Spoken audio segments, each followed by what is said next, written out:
Penyakit tangan, kaki, dan mulut atau Hand, Foot, and Mouth Disease yang disingkat HFMD dan sering juga disebut sebagai flu Singapura merupakan penyakit yang cukup mudah menular nih ayah dan bunda, apalagi di kalangan anak-anak.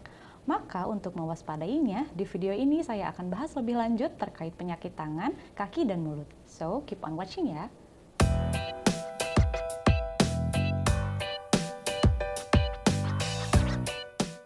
Halo, saya Dr. Tiara dari Alo Dokter. Oke, kita mulai pembahasannya dari istilah atau sebutannya dulu ya. Jadi, istilah penyakit tangan, kaki, dan mulut atau HFMD ini sesuai dengan keluhan atau gejala yang ditimbulkan, yaitu demam yang diikuti dengan munculnya ruam di tangan, kaki, dan mulut, meski bisa juga menyebar hingga ke bagian tubuh lainnya. Di Indonesia, penyakit tangan, kaki, dan mulut dikenal juga dengan istilah flu Singapura. Meski begitu, HFMD ini bukanlah termasuk penyakit flu dan bukan pula penyakit yang berasal dari Singapura loh ya. Penyakit ini sering disalahartikan sebagai flu karena gejala awalnya yang mirip kayak gejala flu, misalnya demam dan gak enak badan.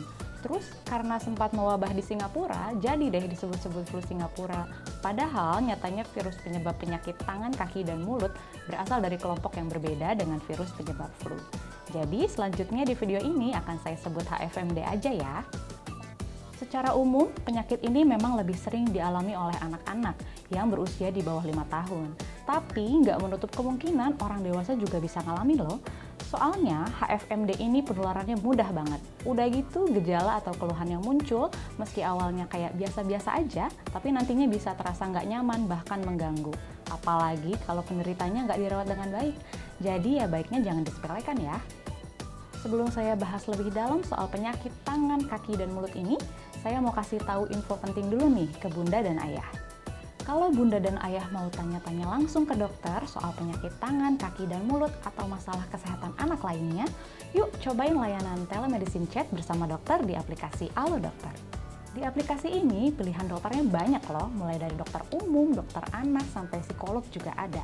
Respon dokternya juga cepat, biasanya sih nggak sampai 5 menit pertanyaan bunda dan ayah sudah dijawab sama dokternya.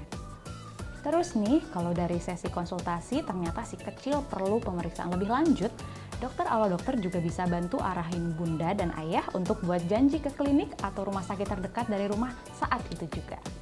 Kurang bermanfaat apa coba? Makanya yuk download aplikasi Alo Dokter di Google Play maupun App Store sekarang juga. Oke, lanjut pembahasannya ya. Jadi, penyakit tangan, kaki, dan mulut yang kerap menyerang anak-anak ini dapat disebabkan oleh beberapa jenis virus, seperti Coxsackie virus A16, Coxsackie virus A6, dan Enterovirus 71. Umumnya, gejala akan muncul setelah 3-6 hari terinfeksi virus ini. Saat si kecil terkena penyakit tangan, kaki, dan mulut, ada beberapa gejala yang bisa ia rasakan, yaitu demam, sakit tenggorokan, selera makan menghilang, dan biasanya mulai diikuti dengan gak enak badan. Lalu setelah 1-2 hari akan muncul ruam pada kaki, tangan, dan area tubuh lain, seperti lutut, bokong, dan area kelamin. Ruam ini akan diikuti dengan rasa gatal yang lama-kelamaan ruamnya akan berubah menjadi bintil dan lepuhan kecil. Ruam pun juga bisa muncul di mulut. Bentuknya bisa seperti sariawan yang menyebar ke lidah, gusi, langit-langit mulut, dan bagian dalam mulut. Terus bisa juga ngiler atau ngeces akibat meningkatnya produksi air liur. Dan gejala yang terakhir, rewel karena umumnya anak belum bisa mengungkapkan rasa sakitnya dengan jelas. Nah, kayak yang udah saya jelasin di awal video, penularan virus penyebab HFMD tergolong mudah terjadi, Bun. Ini bisa terjadi melalui percikan air liur saat ngomong, batuk, bersin, berbagai alat makanan, atau menyentuh permukaan benda yang terkontaminasi virus. Terus, walaupun kasusnya memang lebih banyak terjadi pada anak-anak, tapi penyakit tangan, kaki, dan mulut juga bisa dialami oleh orang dewasa, terutama mereka yang punya daya tahan tubuh lemah. Makanya, karena bisa dialami oleh siapa saja dan penularannya terbilang mudah, gak heran melakukan kontak erat dengan penderita merupakan faktor yang sangat beresiko menularkan penyakit HFMD. Inilah alasan kenapa bunda dan ayah perlu membatasi paparan dan kontak dengan penderita bahkan hingga beberapa minggu setelah penderitanya sembuh.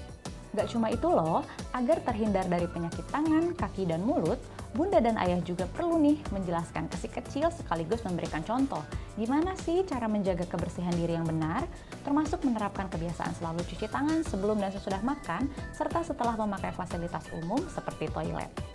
Memang sih, penyakit HFMD ini umumnya nggak membutuhkan pengobatan yang khusus dan bisa sembuh dengan sendirinya dalam kurun waktu 7-10 hari. Yang penting perbanyak asupan cairan tubuh, tetap konsumsi makanan bergizi, konsumsi juga makanan atau minuman bersuhu sejuk untuk bantu redakan peradangan. Dan cukup juga istirahat.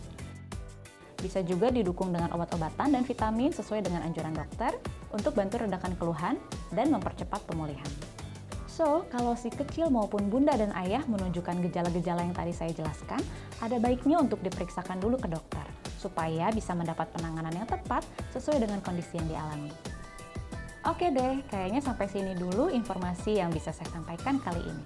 Semoga bermanfaat dan bisa bikin bunda beserta keluarga lebih waspada terhadap penyakit tangan, kaki, dan mulut ya. Kalau bunda punya topik kesehatan lain yang mau dibahas di YouTube Ala Dokter, langsung tulis aja di kolom komentar. So, terima kasih sudah menonton videonya sampai selesai. Jangan lupa like, comment, share, dan subscribe ya, biar bunda bisa tahu info menarik lainnya yang diupload di YouTube Ala Dokter. Hidup sehat bersama Ala Dokter.